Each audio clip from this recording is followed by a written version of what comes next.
وصفة لجميع أنواع الكحة الخاوية والعامرة.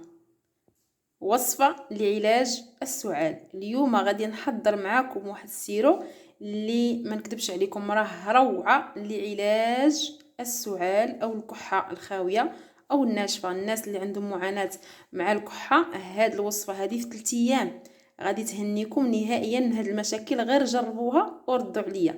الا كان الصدر ديالكم كتحسوا به خاوي والكحه فيكم، غادي يعمر وغادي ترميو الغضب. الصدر ديالكم غادي يخوى نهائيا. والا كانت الكحه ديالكم كتحسوا بها انها عامره ومجيفاكم، غادي تلوحوا كاع داكشي من الصدر ديالكم، كاع ديك التنخيمه وداكشي اللي عندكم في الصدر كاع غادي يخوى في 3 ايام. غير جربوها وردوا عليا. نبداو في التحضير ديال هذه الوصفه هذه. السلام عليكم ورحمة الله تعالى وبركاته. نتمنىكم تكونوا بخير وعلى خير وفي تمام الصحة والعافية، ويلقاكم هاد لا فيديو ديالي في احسن الحال والاحوال يا رب. نتمنىكم تكونوا بخير وعلى خير. اليوم وصفة جديدة على قناتي. طولت عليكم الغيبة. الناس اللي كيكتبوا لي في التعليق وكيتواصلوا معايا عبر الخاص كنشكركم بزاف، وكيقولوا لي اختي حنا مابقيتيش تباني. ماشي على شي حاجه، غير كنفضل انني نفيدكم بالوصفه، ما كاينلاش نبان. الناس اللي ما كيعرفونيش يهبطوا لتحت، اللي دخل جديد للقناه يتعرف بيا وما ينسانيش بسبسكرايب، الضغط على زر الجرس، التفعيل ديالو، لايك وتعليق زوين بحالكم. المهم هو انكم تدعموني. هادشي اللي كاين. كنشكركم بزاف مره اخرى. كما قلت لكم اليوم وصفه جديده على قناتي الحسن وحنان. وصفه جد خطيره وغزاله غزاله غزاله. يعني غادي نصاوبوا واحد المضاد حيوي يعني او انتيبيوتيك بالبصل فقط، ومواد طبيعيه سليمه ما غاديش تضركم وما غاديش تضر حتى الوليدات ديالكم. كيف كتشوفوا غادي نحيدوا بعد هاد القريعه ديال السيرو اللي مصاوبين فيها. المكون ديالنا غادي ناخذوا بصله كيف كتشوفوا، غادي نقيوها. كنعتذر لانني كنصور بوحديتي، حبست التصوير وقطعت البصله باش نرجع معكم. هنايا كيف كتشوفوا قطعنا البصيله ديالنا، وانا كنصحكم ما تقطعوش بصله وحده كبيره. خذوا واحد طريف فقط اللي غادي تناولوه في هذاك اليوم، لان البصل كيتاكسد. وانتم كتعرفوا ان البصل فيه فوائد كثيره كي قلت لكم، ومضاد حيوي يعني انتيبيوتيك. كنصحكم تستعملوه في نفس اليوم، ما تخليوش حتى الغدا وتستعملوه، ولا في العشيه. داك اليوم اللي غادي ديك الساعه اللي غادي تستعملوا فيه البصله، تقدروا تناولوا ديك معلقه وجوج معلقات حتى 3 في اليوم فقط. الغد ليه صاوبوا وصفه واحده اخرى جديده.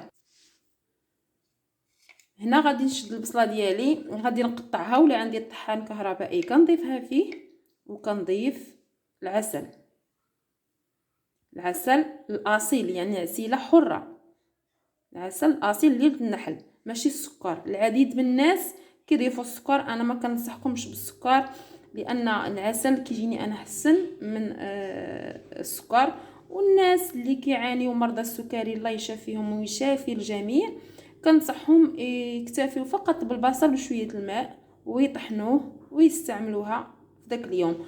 والناس اللي بغات تضيف معها الفاكهه يعني الزبيب، تطحن مع الزبيب، راها غزاله الخوت، راها وصفه كتطلع ولا اروع. وغير جربوها وردوا عليا. كي قلت لكم جميع الصدر ديالكم، جميع انواع الكحه فيكم، الخاويه او العامره او الناشفه او السعال كيشدكم ملي كتسخنوا في الليل، ملي كتبغيو تنعسوا، راه هاد الوصفه هذه كتخوي لكم الصدر بشكل نهائي.